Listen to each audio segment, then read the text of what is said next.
Morning, everyone. I'm Davin, and I've been working and serving at one Dharma center for 3 years. Today is a special day for me because it's my first time sharing my practice and reflection with you. As Reverend Ginger said, today's topic is how often does your mind pot boil? I am always busy running around. People tell me not to run, but to finish all my work. I have no choice but to run. When people continuously tell me not to run, I ride the golf cart. There are many times when my body and mind are exhausted working at the busy one Dharma center. I'm a one Buddhist minister, 교무님, and I'm a person who studies and practices the mind. This helps me overcome many hardships.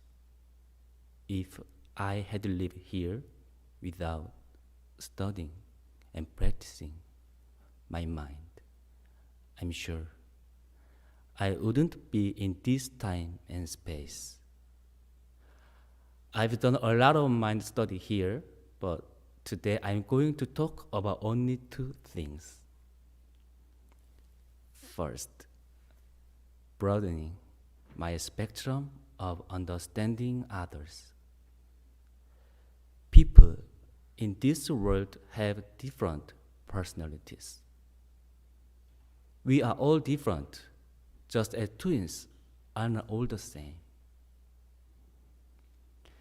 There is a popular greeting among young people these days. What is your MBTI? Myers-Briggs Type Indicator.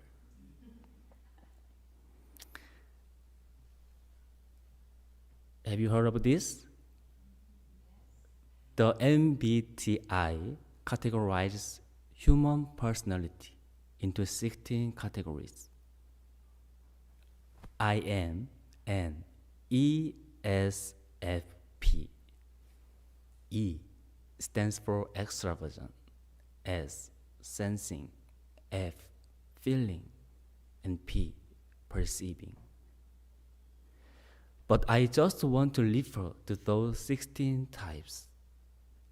After living for 31 years, I found that there are 8 billion types of people in this world because the world's population is 8 billion.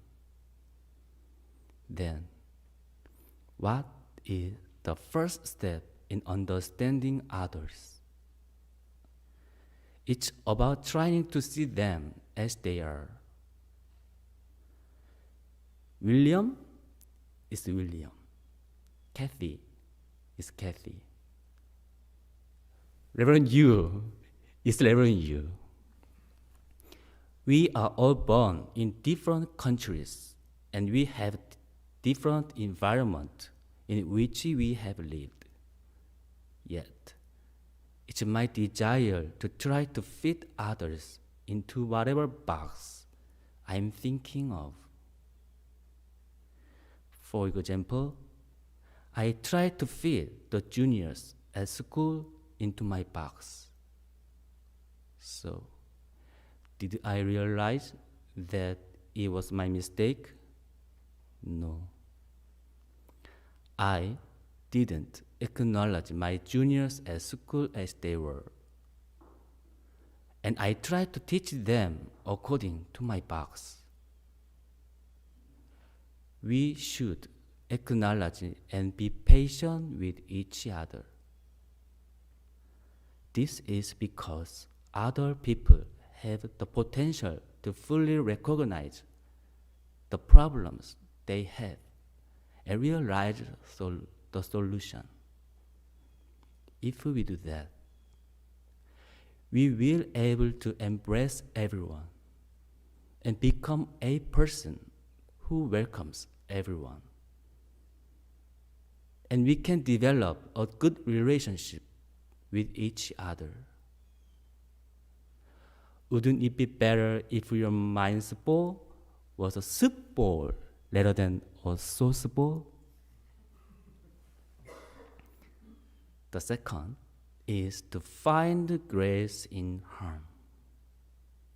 Harm is something that makes me feel frustrated and disturbed. Then, what made Davin's mind difficult?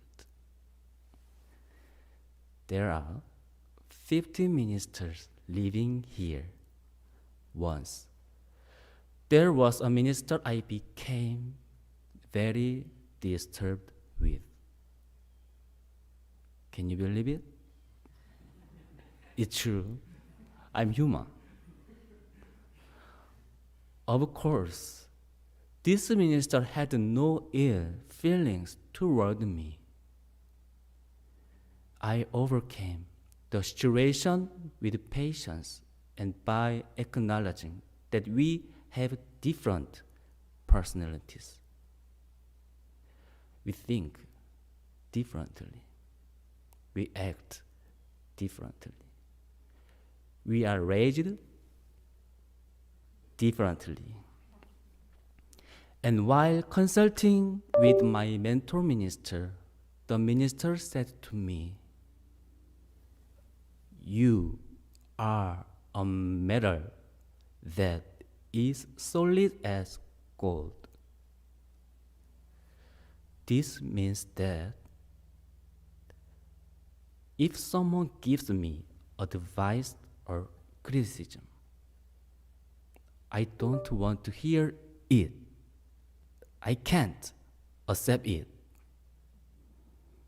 And I hated him. And I blamed him. I wanted to avoid that person. But in order to do so, I had to leave the One Dharma Center.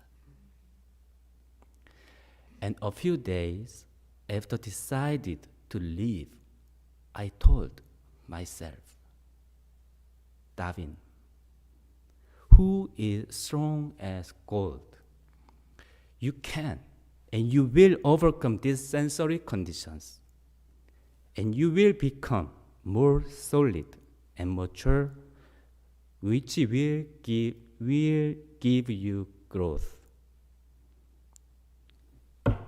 So deal with it.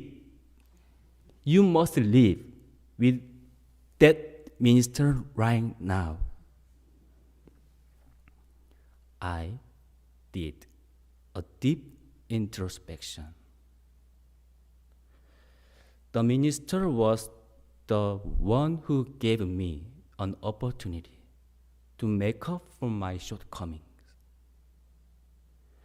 I would have been able to grow to the next level if I had received and overcome it well by studying and practicing the mind. Just as solid gold becomes harder when melted. However, I didn't know the grace and just didn't want to hear it. So I pushed it away. At that time, I really wanted to leave this place, but I realized that I couldn't avoid that situation to solve my own problem. I'm saying this for the first time. When I found out about it, I cried in my room all day. Also, I wanted to grow more emotionally and spiritually. I felt really frustrated as I had no choice but to stay here to grow. However, turning resentment into gratitude for him. Now, I get along very well with him because I have studied and practiced these two things. I can share my experience. It's not as easy to understand differences in others and even to find grace in harm. It took me tremendous time, effort, trial, and error. I hope that all of us will become practitioners with a big heart to embrace all. Thank you for listening. Thank you.